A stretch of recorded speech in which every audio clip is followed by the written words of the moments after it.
In these 5 days, we will be practicing together.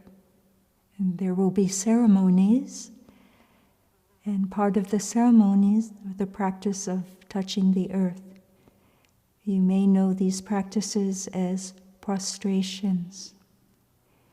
And the prostrations will give us an opportunity to connect with what we are feeling, to connect with Mother Earth, and also to connect with Thai.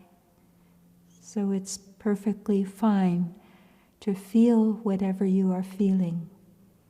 Feel your sadness, your loss. And touching the earth is a very healing and a very transformative practice. So we're going to offer some ways of doing the practice at home, and these practices will connect us all. Thai has called the practice touching the earth, so we can experience a real connection with Mother Earth and with ourselves. The wonderful qualities of Mother Earth are that she has inclusiveness, the quality of patience, stability, unlimited love, non-discrimination, acceptance, and the capacity to forbear and to remain solid and always there for us. We can recognize that we also have these qualities, and they're developed as we practice. In touching the earth, we realize the truth of interbeing. We are not separate selves. We are deeply and intimately connected with all of life, with Mother Earth, the 4 great elements, Earth herself, air, the heat element, fire, and water. For Thai and for us, we see that planet Earth is a great bodhisattva, giving birth to all species, nourishing, holding, and healing all. In fact, the Buddha himself, during moments of great doubt before his full enlightenment, he touched the earth with his right hand, and he said, "Let earth be my witness that I have practiced diligently, wholeheartedly, and sincerely." When we have these qualities in ourselves, and when we practice touching the earth, we know we are one with the earth. We are connected to ourselves, as I've mentioned, and we can let go of our fear. So how do we practice touching the earth? I'd like to mention ways that we do it here at Plum Village. So do the practice of touching the earth. We begin by standing up, and we breathe gently and mindfully with our palms joined. This is a gesture of concentration, bringing the right side of our body and the left side of the body in unison. With the in-breath, I raise my joined palms to my forehead. The head and the brain could be considered, possibly, the home where our thoughts arise.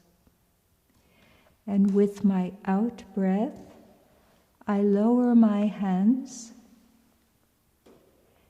They pass my lips where the words come from, and then the level of my heart.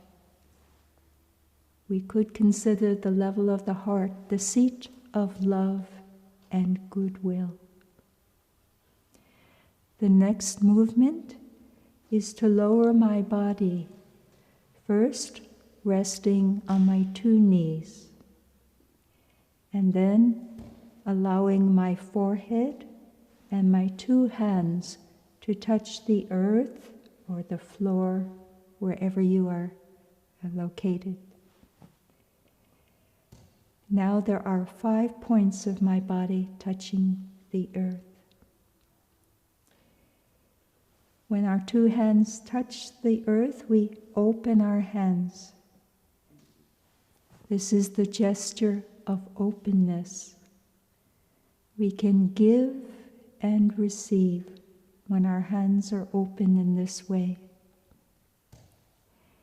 It's a gesture of honesty, and we say, I hide nothing. I'm fully open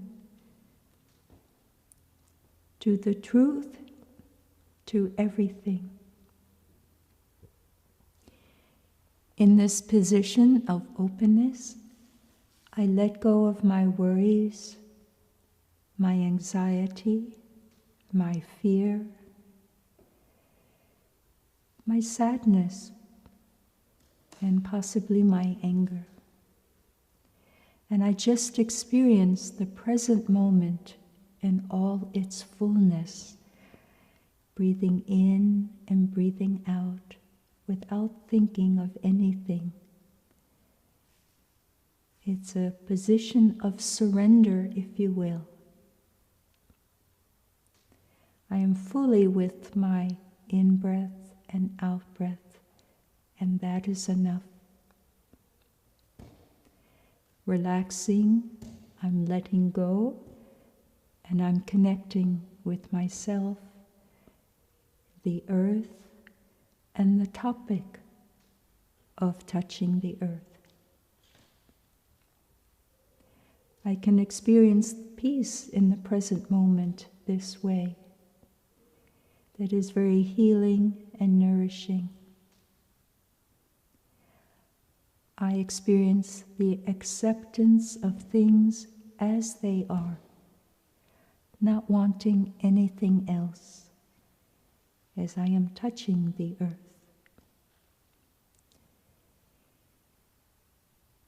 Some of you who are yoga practitioners or practitioners of other healing movements, you will find this practice very enjoyable and easy to do.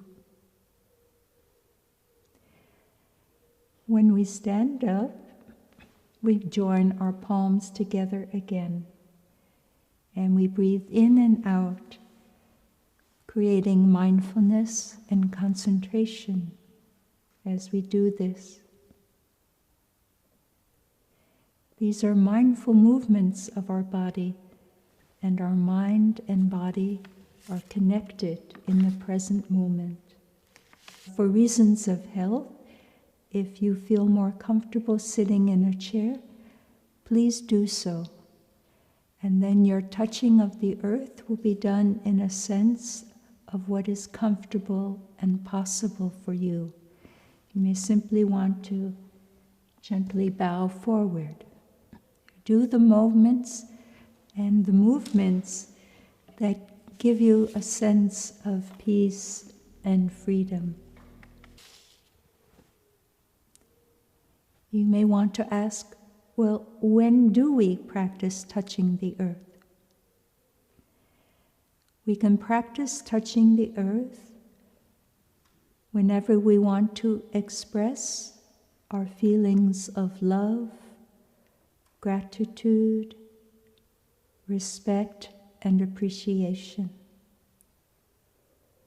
The first touching of the earth we do is to thank our parents or our parental people in our lives who have brought us up, cared for us, and loved us in the way possible for them. Our parents have brought us to life, and we are grateful to them for having given us this life to live. The second touching of the earth is to express our gratitude to our teachers. And at this time, we think of Thai with deep respect and gratitude and love that goes beyond words to express. At this time, we hold Thai in our hearts. Thai is a great compassionate teacher. We want to express this love to Thai, who has taught us how to love and understand, how to practice mindfulness and transform our suffering. How can we thank Thai enough? Touching the earth is one way. We think of all other teachers in our lives who have helped us in many ways, and we want to express this feeling of gratitude, respect, and love to them. When we remember our friends who have been there for us in difficult moments, supporting us, listening to us with their love and acceptance, we want to touch the earth, remembering them with a lot of gratitude. And finally, the fourth touching of the earth is to express our gratitude to all beings in the animal, plant, and mineral worlds. Our life has been made possible by them. So when we practice touching the earth, if we're doing this at home, you may want to face something that is very inspiring to you in your life. Perhaps a tree or a mountain or anything that is of great beauty in your environment. And you can face this inspiring scene as you touch the earth. We know that touching the earth is not bowing before the Buddha as a god. It's really a meditation practice. And we don't hold the Buddha up as a god and bow to him in that sense. But it's always with respect and gratitude that we have touched the earth to these four elements that have made our life very deep and loving. To us, the Buddha was a human being who practiced so well to his full enlightenment, and we all have that potential with our practice. Now we are invited to be a continuation of Thai. And we will be practicing together, sharing our love and caring for one another. And the practice of touching of the earth is one of the deepest and most powerful practices that we have, that is at the same time very peaceful. So we hope you enjoy these practices with the whole Sangha, and please know we are here for you. And we know you are there for us as well. So thank you, friends.